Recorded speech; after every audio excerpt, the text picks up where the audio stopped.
So today we are discussing Wheatstone Bridge.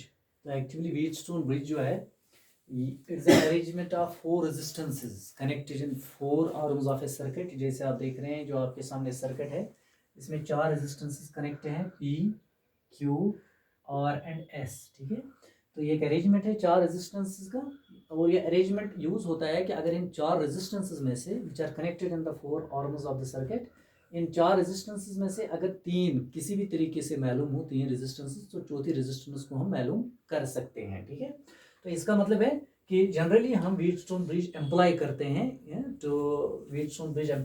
हैं to find the value of an unknown resistance. ठीक है, लेकिन शर्त है इसके लिए तीन रेजिस्टेंसेस दी गई होनी चाहिए, वो चौथी रेजिस्टेंस को हम मालूम कर सकते हैं.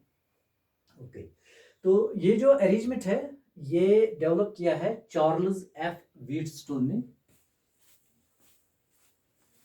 चार्ल्स एफ व्हीटस्टोन जो कि ब्रिटिश का फिजिस्ट था, 1833 में इसने डेवलप किया इस चीज को. That's called Wheatstone bridge.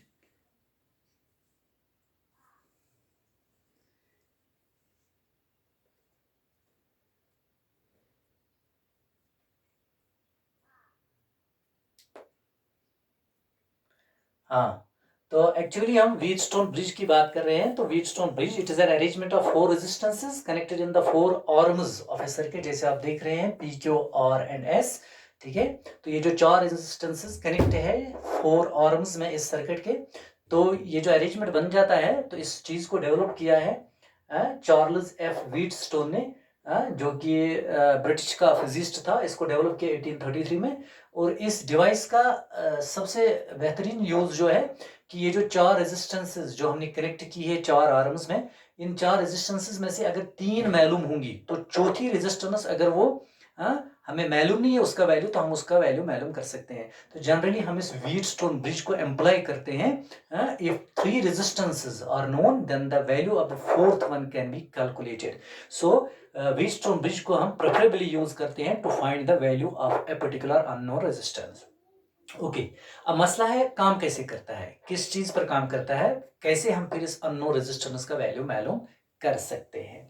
तो इसके लिए हम इसकी थोड़ा वर्किंग पर जाएंगे. तो इसके लिए जो आप पहले इसका कंस्ट्रक्शन देखेंगे, तो इसमें चार आर्म्स में अगर आप देखेंगे, ये है पहली आर्म AB, फिर है BC, फिर है CD, फिर है DA. ये है चार आर्म्स और इन चार आर्म्स में चार रेजिस्टेंसेस कनेक्ट होती है.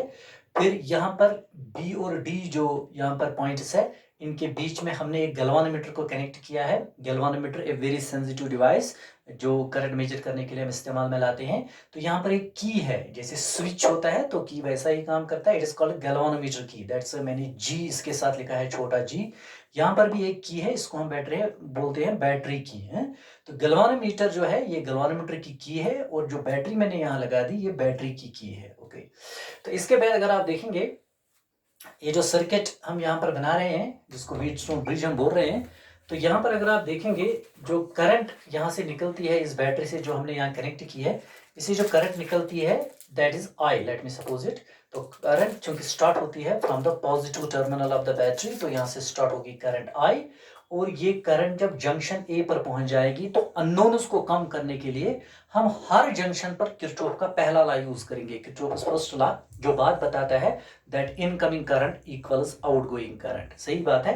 तो इसके लिए जब ये करंट I जो है जब ये पहुंच जाएगी जंक्शन A पर, लेट मी सपोज यहां से निकला करंट I1 यानी रेजिस्टेंस P जो है यहां से I1 करंट निकला.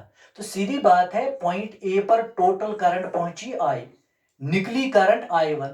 तो यहां से कितनी करंट निकलेगी, सीधी बात है I माइनस I1.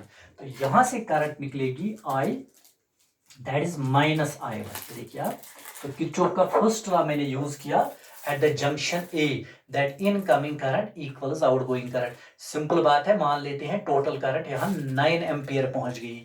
9 एम्पियर में से अगर यहाँ 3 एम्पियर चलेगी तो इस पर चलेगी 6 ampere, because incoming current equals outgoing current. इसलिए टोटल करंट यहाँ पर I पहुंच गई, यहाँ से निकली I1, तो डेफिनेटली यहाँ से निकलेगी I minus I1. So let me suppose ये I1 करंट जो है ये पहुंच जाएगी पॉइंट B पर. जब पॉइंट बी पर पहुंच जाएगी तो यहां से भी इस करंट के हो जाएंगे दो हिस्से। एक हिस्सा निकलेगा इस I1 करंट का, क्योंकि I1 करंट पहुंच जाएगी जंक्शन बी पर। इस I1 करंट का एक हिस्सा निकलेगा गैल्वानोमीटर से और एक हिस्सा निकलेगा रेजिस्टेंस Q से। मैं सपोज करता हूं ये करंट I1 जब पहुंच जाएगी बी पर तो गैल्वानोमीटर ड्रा करेगा, लेट मी सपोज कुछ करंट ड्रा करेगा, let me name that current as IG। So IG is the galvanometer current जो गैल्वानोमीटर से गुजरेगी। और सीधी बात है, यहां पर टोटल करंट पहुंच गई I1, उसमें से यहां से निकला IG, तो यहां से निकलेगा I1 minus IG। Again using Kirchhoff's first law for junction B, यहां से निकलेगा I1 माइनस IG। देखिए आप, again using Kirchhoff's first law at junction B. अब जंक्शन डी की बात चलेगी। अब जंक्शन डी पर दो करंट्स पहुंच जाएंगी। एक यहां से आ गई IG करंट, अगर आप देखेंगे ये IG करंट जो है ये भी पहुंच जाएगी डी पर और यहां से पहुंचेगी I माइनस I1।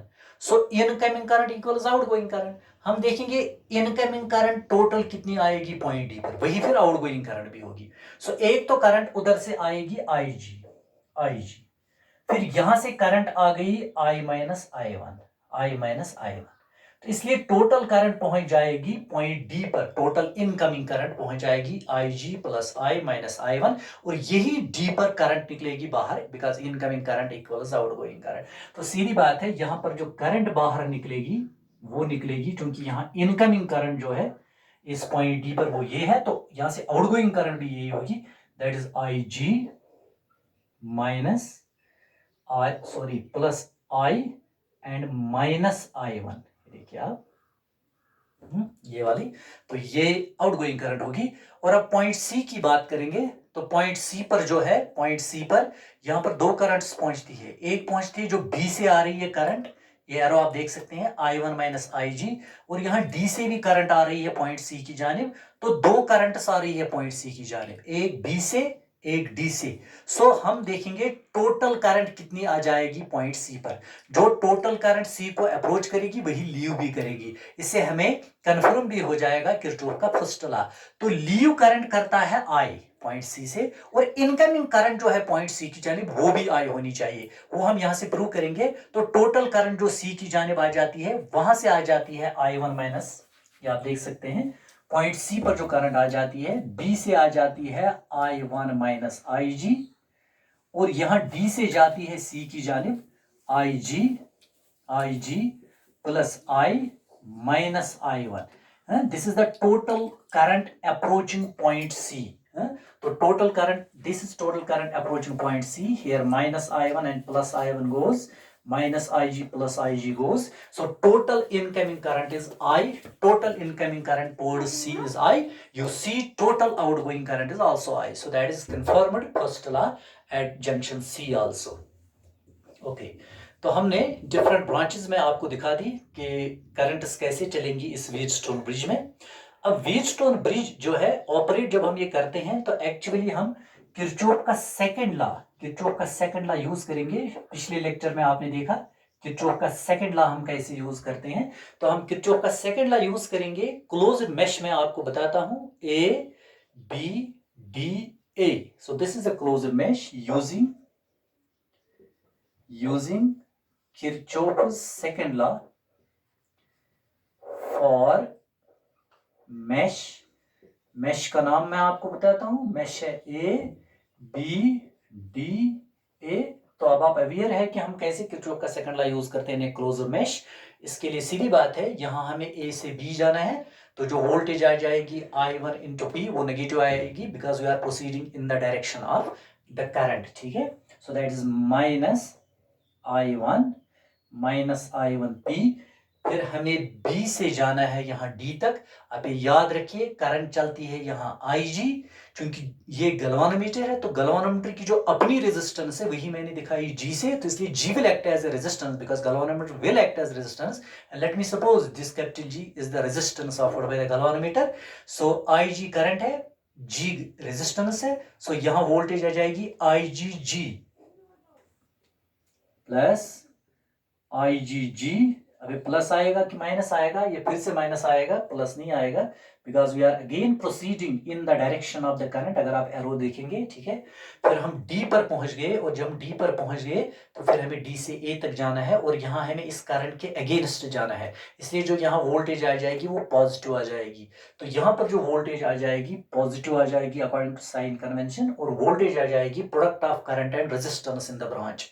तो ब्रांच में ये करंट है I माइनस I1, और रेजिस्टेंस है R, इनका प्रोडक्ट आएगा I minus I1 into R, and according to Kirchhoff's second law, the sum of all these voltages will be equal to 0. तो इसलिए मैंने इसको 0 के बराबर रखा. I will be calling this as equation 1. Okay. Similarly, हम Kirchhoff का second law use करेंगे फॉर दिस क्लोज्ड मेश. तो क्लोज्ड मेश का आप नाम खुद भी ले सकते हैं, दैट इज BCDD. तो यहां पर again using Kirchhoff's second law, तो मेश का मैं नाम देता हूं BCDD. तो जब इसके लिए हम किरचॉफ का सेकंड लॉ यूज करते हैं, जैसे आपने पिछले लेक्चर में देख लिया, आप अवेयर होंगे, तो BC, ये देखिए आप, जब मैं B से C तक जाता हूं तो मैं इन द डायरेक्शन ऑफ करंट चलता हूं, ये देखिए, तो यहां पर वोल्टेज आ जाएगी नेगेटिव. तो वोल्टेज आती है करंट और रेजिस्टेंस का multiply, that is I1 minus IG into Q. that will be negative minus current into resistance. Current है इस ब्रांच में I1 minus IG into resistance आएगा Q, नेगेटिव आ जाएगा. We are proceeding in the direction of current. फिर हम C से आ गए D तक. जब हम C से आ जाएंगे D तक, we are proceeding against the direction of current. अगर आप यहाँ देख रहे हैं, so this voltage will be taken as positive, current into resistance. So current इस ब्रांच में है, इस ब्रांच में CD ब्रांच में करंट है वो IG plus I minus I1, ये है करंट, और रेजिस्टेंस इस ब्रांच में है S. ओके, तो आ गई ये वोल्टेज इनटू करंट, ये वाले रेजिस्टेंस पॉजिटिव इसलिए आ गई because we are proceeding against the direction of current. फिर मुझे D से जाना है B तक, तो again I am proceeding against the direction of current, voltage will be taken as positive. तो वोल्टेज आ जाएगी यहाँ IG इंटू G इस ब्रांच में, वो पॉजिटिव आ जाएगी, plus IG into G, that equals 0. I will call this as equation second. Okay, तो हमने सिर्फ किरचॉफ का सेकंड लॉ यूज किया है दो मैशेस के लिए. अब सीधी बात है, जब हम इसको वर्क करवाते हैं इस चीज को, तो हमें दो कीज को ऑन करना पड़ेगा. सीधी बात है, तभी तो करंट चलेगी. गैल्वेनोमीटर की को भी ऑन करना पड़ेगा, और बैटरी भी ऑफ है. तो ऑन जब हम करेंगे तो पहले हम बैटरी की को ऑन करेंगे, आप याद रखेंगे, फिर जाके गैल्वेनोमीटर की को ऑन करेंगे, वरना गैल्वेनोमीटर जो है डैमेज होने का खतरा है. सो बैटरी की उसको पहले ऑन किया जाता है, देन गैल्वेनोमीटर की. ओके, तो इसके बाद क्या है कि हम इंश्योर करते हैं, डेफिनेटली जो मैंने करंट की डायरेक्शन दिखा दी, गैल्वेनोमीटर में जो करंट चलती है, मैं इसकी बात करता हूं, करंट चलती है फ्रॉम B टू D. अब आप में से कोई कहेगा, सर आपने दिखा दी current from B to D, हो सकता है ये D टू B चले, वो भी हो सकता है, सही बात है. अब करंट चलेगी B टू D या चलेगी D टू B, ये डिसाइड करता है दो पॉइंट्स का पोटेंशियल, क्योंकि current always flows from higher potential to lower potential. अगर B से D की जानिब करंट आ रही है, इसका मतलब है, हम सपोज करते हैं पॉइंट B ज्यादा पोटेंशियल पर है, पॉइंट D कम पोटेंशियल पर है. और अगर आप में से हो सकता है कोई सर्किट दिखाए और वो करंट को दिखाए फ्रॉम D टू B, तो कोई हर्ज ही नहीं है. उस वक्त तो वो सपोज करेगा D हायर पर है और B लोअर पर है. तो डेफिनेटली जो हमारे सामने फिगर है, तो उसमें डेफिनेटली पॉइंट B जो है ये ज्यादा पोटेंशियल पर है और पॉइंट D कम पोटेंशियल पर है. I will quote an example. Let me suppose this is at 10 volt potential, an example. Definitely point D should be at lower potential, तभी तो करंट चलेगी हायर से लोअर की जानिब. Late me suppose point D जो है ये 6 volt पर है, ठीक. तो इसका मतलब है करंट तभी चलेगी जब पॉइंट B और पॉइंट D डिफरेंट पोटेंशियल पर होंगी, तभी तो पोटेंशियल डिफरेंस क्रिएट होगी. मान लेते हैं अगर ये 10 वोल्ट पोटेंशियल पर है, ये 6 पर है. अगर ये 6 वोल्ट पर है पॉइंट D, किसी तरीके से अगर पॉइंट B भी 6 वोल्ट पर आ गया, लेट मी सपोज, तो इसका मतलब है अगर दो पॉइंट्स पॉइंट बी और पॉइंट डी एक ही पोटेंशियल पर है, यानी दोनों सेम पोटेंशियल पर है, लेट मी सपोज ये भी 6 वोल्ट पर है, ये भी 6 वोल्ट पर है, अब पोटेंशियल डिफरेंस आ गई 6 माइनस 6 दैट इज 0। जब दोनों पॉइंट सेम पोटेंशियल पर आ गई तो अब करंट नहीं चलेगी, क्योंकि आपको पता है पिछले यूनिट्स में आपने देखा कि करंट के चलने के लिए जरूरी है दो पॉइंट्स के बीच में that the two points should be at different potential, that there should be a potential difference. और यहां पर अगर पॉइंट बी और पॉइंट डी एक ही पोटेंशियल पर आ गए तो पोटेंशियल डिफरेंस आ जाएगा 0 और गैल्वानोमीटर से ये जो करंट चल रही है आईजी ये 0 हो जाएगी। उसको हम बोलते हैं कि गैल्वानोमीटर जो है ये नल डिफ्लेक्शन पर आ गया, 0 डिफ्लेक्शन पर आ गया। और उसी प्रिंसिपल पर हम काम करवाते हैं जब आज व्हीटस्टोन ब्रिज को नल डिफ्लेक्शन पर काम करता है, यानी हम इंश्योर करते हैं कि ये जो करंट चलती है गैल्वानोमीटर से ये हम 0 बनाए। अब सीधी बात है, इसको 0 कैसे बनाएंगे? तो 0 ये तब बनेगा, अभी आपने देखा, जब पॉइंट बी और पॉइंट डी सेम पोटेंशियल पर आएंगे। अभी तो मैं देख रहा हूं करंट चलती है आईजी और ये चलती है from point B to D.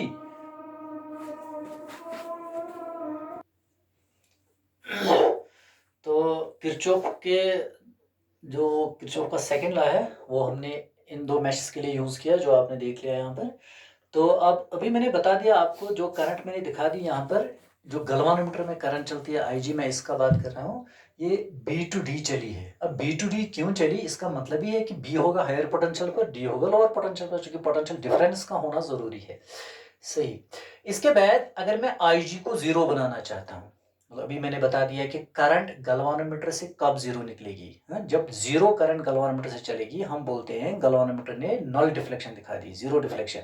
और इसी पर हम काम करवाते हैं गैल्वानोमीटर को, इस व्हीटस्टोन ब्रिज को, that is Wheatstone bridge is also called a that is null deflection पर काम करता है ये, 0 डिफ्लेक्शन पर, जब गैल्वानोमीटर 0 डिफ्लेक्शन दिखाएगा। लेकिन गैल्वानोमीटर तब 0 डिफ्लेक्शन दिखाएगा जब इसमें करंट नहीं चलेगी, तो जब IG 0 होगा। अब IG कब 0 होगा, जब पॉइंट बी और पॉइंट डी जो है ये सेम पोटेंशियल पर आएंगे। अब आप कहेंगे सर इनका पोटेंशियल आप कैसे चेंज करेंगे इनको सेम लाने के लिए? मैंने एक एग्जांपल कोट की थी, लेट मी सपोज ये 10 वोल्ट पर है, यहाँ पर ये 6 वोल्ट पर है, let me take it like this an example. अब ये हायर पोटेंशियल पर है, ये लोअर पर है, तो करंट चलेगी।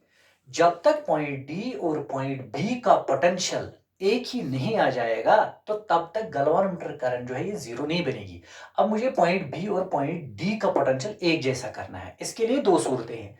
या तो मैं पॉइंट बी का पोटेंशियल जो 10 वोल्ट है इसको डाउन करूंगा, 6 वोल्ट पर लाऊंगा, या तो मैं पॉइंट डी का वोल्ट 6 वोल्ट से 10 बनाऊंगा।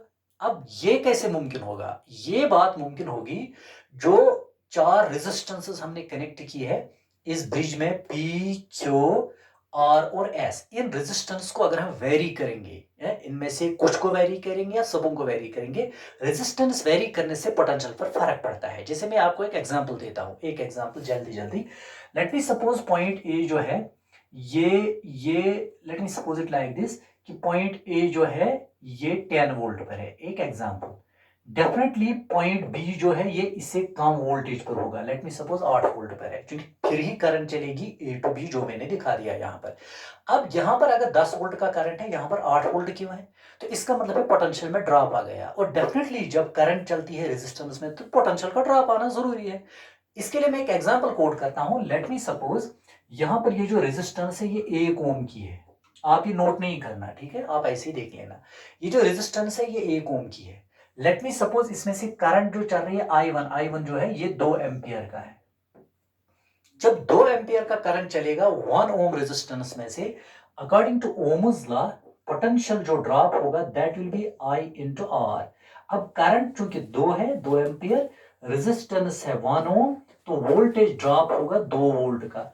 जब 2 वोल्ट का वोल्टेज ड्रॉप होगा इसका मतलब है यहाँ 10 है, यहाँ पर वोल्टेज जो आ जाएगी वो 8 ही वोल्ट आएगी। तो सीधी बात है, अगर मैं रेजिस्टेंस यहाँ पर चेंज करूंगा, मैंने 1 वोल्ट ओम का रेजिस्टेंस लगा दिया, अगर मैं अब 2 ओम का यहाँ पर रेजिस्टेंस लगाता हूं तो सीधी बात है वोल्टेज ड्रॉप इस वक्त आ गई। करंट तो 2 एम्पियर है, अब रेजिस्टेंस 2 आ गई, वोल्टेज ड्रॉप आ गया 4 वोल्ट का। जब 4 वोल्ट का वोल्टेज ड्रॉप आ गया, यहाँ 10 है, यहाँ पर अब 8 के बदले 6 ही आएगा। जब यहाँ 8 के बदले 6 ही आ गया, सीधी बात है इस पॉइंट का पोटेंशियल और इस पॉइंट का पोटेंशियल सेम आ गया। अब सीधी बात है, जब पोटेंशियल दो सेम आ गया, बी और डी सेम पोटेंशियल पर आ गए, तो अब कोई गैल्वानोमीटर आईजी जो है, ये करंट जो है गैल्वानोमीटर में, ये तो जीरो आ जाएगी और गैल्वानोमीटर नल डिफ्लेक्शन दिखाएगा। यही मेरा मकसद भी है, इसीलिए मैंने आपको समझाया कि गैल्वानोमीटर से जो करंट चलती है आईजी, इसको कैसे जीरो बनाएंगे। तो जीरो बनाने का एक प्रोसेस है हमारे पास कि हम पॉइंट बी और पॉइंट डी के पोटेंशियल को सेम करने की कोशिश करेंगे। है वो कैसे सेम करेंगे, वही एग्जाम्पल मैंने आपको दी है कि जो ये रेजिस्टेंसेस ब्रांचेस में है इस व्हीटस्टोन ब्रिज के, इन रेजिस्टेंसेस को अगर हम वेरी करेंगे, ठीक है ना, अभी मैंने एग्जांपल आपको दिया, अगर हम इनको वेरी करेंगे तो डेफिनेटली इन रेजिस्टेंसेस का एक वैल्यू आ जाएगा जिस पर पॉइंट बी और पॉइंट डी एक ही पोटेंशियल पर आएगा। जब ये एक ही पोटेंशियल पर आ गए तो सीधी बात है, उस वक्त गैल्वानोमीटर जो है वो जीरो डिफ्लेक्शन दिखाएगा, यानी गैल्वानोमीटर से जो करंट चलेगी आईजी वो फिर जीरो होगी। सो लेट मी सपोज मैंने किसी भी तरीके से अब रेजिस्टेंसेस को चेंज किया। अभी आप कल देखेंगे जब हम इसका प्रैक्टिकल वर्जन लेंगे, व्हीटस्टोन ब्रिज का कल प्रैक्टिकल वर्जन लेंगे, आप देखेंगे हमें रेजिस्टेंसेस को कैसे वेरी करेंगे। फिलहाल आप मान लीजिए कि मैंने रेजिस्टेंसेस को वेरी किया, पी को, आर को वगैरह, जस्ट लाइक दैट। जब मैंने इनको वेरी किया तो वेरी करते करते मैं गैल्वानोमीटर की नीडल पर नजर रखता हूं। जब मैं रेजिस्टेंसेस को वेरी करता हूं, जैसे ही गैल्वानोमीटर की नीडल मुझे जीरो डिफ्लेक्शन दिखाएगी, इसका मतलब कि पॉइंट बी और पॉइंट डी जो है ये एक ही पोटेंशियल पर आ गया। मान लीजिए वो प्रोसेस हमने कर दी, पॉइंट बी और पॉइंट डी सेम पोटेंशियल पर आ गया। जब सेम पोटेंशियल पर पॉइंट बी और पॉइंट डी आ गया, उस वक्त आई जी जो है, आई जी ये जीरो के बराबर हुई, क्योंकि गैल्वानोमीटर से जो करंट चलेगी वो जीरो होगी। और हम बताते हैं कि इस वक्त व्हीटस्टोन ब्रिज जो है ये बैलेंस हो गया। तो Wheatstone bridge is said to be in the balancing condition when the galvanometer shows zero deflection और null deflection, ठीक है ना। और वो तभी पॉसिबल है जब IG जीरो होगा, जो गैल्वानोमीटर से करंट चलती है। लेकिन गैल्वानोमीटर से तभी जीरो करंट चलेगी जब पॉइंट बी और पॉइंट डी जो है वो सेम पोटेंशियल पर आ जाएंगे। चलो वो मान लिया मैंने कि मैंने प्रोसेस कर दी, मैंने रेजिस्टेंसेस को चेंज किया जो डिफरेंट ब्रांचेस में है, पॉइंट बी और डी सेम पोटेंशियल पर आ गया और करंट जो आईजी जो है वो उस वक्त जीरो चलेगी, तो हमारा ब्रिज जो है वो बैलेंस हो गया। अब बैलेंसिंग कंडीशन में आईजी जब आप जीरो लगाएंगे, इसका मतलब है आपने मान लिया कि आपका ब्रिज जो है वो बैलेंस हो गया। अब बैलेंसिंग कंडीशन में ये इक्वेशन 1 और 2 क्या बनेगी, याद रखना। बैलेंसिंग कंडीशन अब मैं लगा रहा हूं, मैं आईजी के बदले जीरो सब्स्टिट्यूट करूंगा। जैसे ही मैं IG के बदले जीरो सब्स्टिट्यूट करूंगा, इसका मतलब है I am supposing that the bridge is balanced. तो बैलेंस्ड कंडीशन में इक्वेशन 1 और इक्वेशन 2 क्या बनेगी। तो इक्वेशन 1 बनेगी, जब मैं IG के बदले जीरो ले आऊंगा, इक्वेशन 1 बनेगी माइनस I1P। ये IG के बदले जब आप यहां जीरो लगाएंगे, zero into G that will amount to zero, plus plus ये निकलेगा I minus I one into R equal zero. चलो मैं इक्वेशन ए इसको नाम देता हूं, ठीक है। तो इक्वेशन 1 बन जाएगी इक्वेशन ए बैलेंसिंग कंडीशन में जब आप IG जीरो सब्स्टिट्यूट करेंगे। सिमिलरली इक्वेशन 2 जो है ये बनेगी, जब आप IG के बदले जीरो लगा देंगे, ये बनेगा minus I one Q, minus I one then Q, plus इसमें जब आप IG के बदले जीरो लगाएंगे, ये बनेगा I minus I one into S, plus I minus I one into S. IG के बदले जब आप यहां जीरो लगा देंगे, zero into G that will amount to zero, so you will get this much equal zero. You will call it as equation B. तो balancing condition याद रखना, ये बैलेंसिंग कंडीशन के लिए कंडीशन निकलने आगे जो कंडीशन निकलेगी वो बैलेंसिंग कंडीशन निकलेगी। व्हीटस्टोन ब्रिज कब बैलेंस हो, उसके लिए आपको एक कंडीशन मिलेगी, क्योंकि आपने कंडीशन लगा दी यहां पर IG जीरो। जैसे ही आप IG जीरो लगाएंगे, इसका मतलब है आपका ब्रिज जो है बैलेंस है। इसलिए जो कंडीशन आगे निकलने वाली है वो बैलेंसिंग कंडीशन होगी व्हीटस्टोन ब्रिज की। इक्वेशन ए और बी जो है, इक्वेशन ए में जो ये वाला फैक्टर है, ये वाला फैक्टर, इसको मैं उधर राइट साइड में ले आऊंगा, और इक्वेशन बी में जो है ये वाला फैक्टर है, इसको भी मैं राइट साइड में ले आऊंगा। तो इक्वेशन ए और बी क्या बनेगी उस हालत में।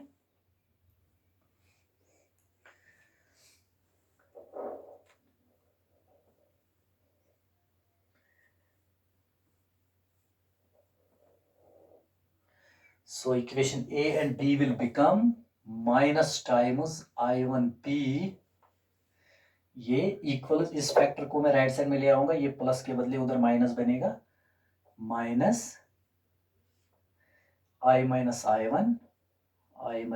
वन इंटू और इक्वेशन बी बनेगा minus I one then Q equals, इस फैक्टर को राइट साइड में ले जाओ, ये बनेगा minus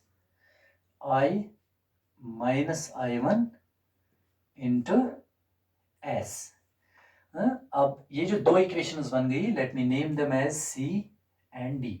I will divide equation C by D, dividing. तो इक्वेशंस को डिवाइड जब हम करते हैं तो लेफ्ट को लेफ्ट से डिवाइड करते हैं, राइट को राइट से डिवाइड करते हैं, और जब हम डिवाइड करेंगे will get it like this, minus I one P divided by minus I one Q equals minus I one into और डिवाइड बाई ये factor minus I one into S. अब ये माइनस आई वन गया, ये वाला factor भी गया, और जो कंडीशन आपको मिल गई यही वो कंडीशन है जो फुलफिल होनी चाहिए, तभी आप बताएंगे कि आपका ब्रिज जो है वो बैलेंस हो गया। तो कंडीशन जो आपको मिल गई that is P by Q equals R by S, और ये P Q R S जो है ये एक्चुअली चार रेजिस्टेंसेस है जो चार ब्रांचेस में है आपके व्हीटस्टोन ब्रिज के। इनका पोजीशन आप देख सकते हैं, this is your P, this is your Q, this is your R and this is your S। और अगर ये कंडीशन फुलफिल हो गई, ये देखिए कि P बाई Q बराबर निकला R बाई S के, तो आप सीधे बता सकते हैं कि आपका ब्रिज जो है वो बैलेंस हो गया। क्यों? क्योंकि ये कंडीशन तभी निकली ना जब आपने IG को 0 लगा दिया, and this is the balancing condition of your bridge. तो सीधी बात है, अगर आपको किसी जगह चार रेजिस्टेंसेस दी गई है व्हीटस्टोन ब्रिज की, और आपको पूछा गया है बताइए क्या व्हीटस्टोन ब्रिज बैलेंसिंग कंडीशन में है, तो उस वक्त अगर आपको P बाई क्यू निकला बराबर R by S, तो आप बताएंगे the Wheatstone bridge is in the balancing condition. So this is the balancing condition of a Wheatstone bridge. Balancing condition of Wheatstone bridge.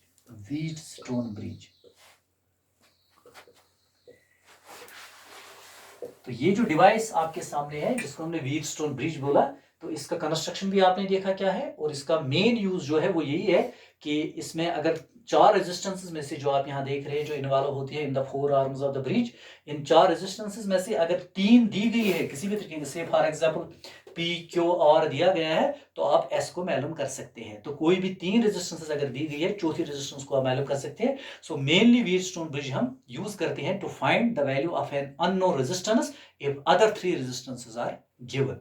So that is why Wheatstone bridge से हम वो काम ले सकते हैं, उन चीजों को, उन पैरामीटर्स को, उन फिजिकल क्वांटिटीज को हम मालूम कर सकते हैं बाय यूजिंग व्हीटस्टोन ब्रिज, जो कि रेजिस्टेंस में change लाएंगी।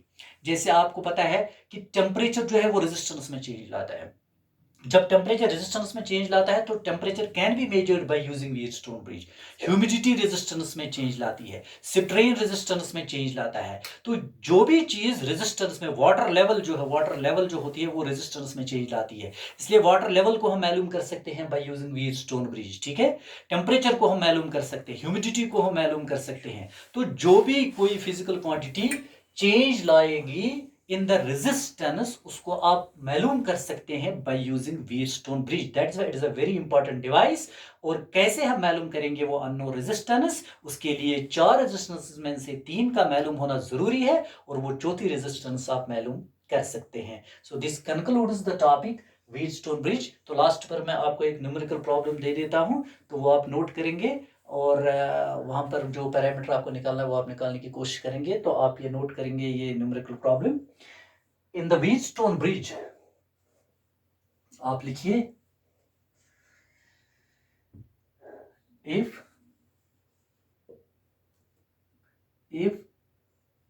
in the balancing condition,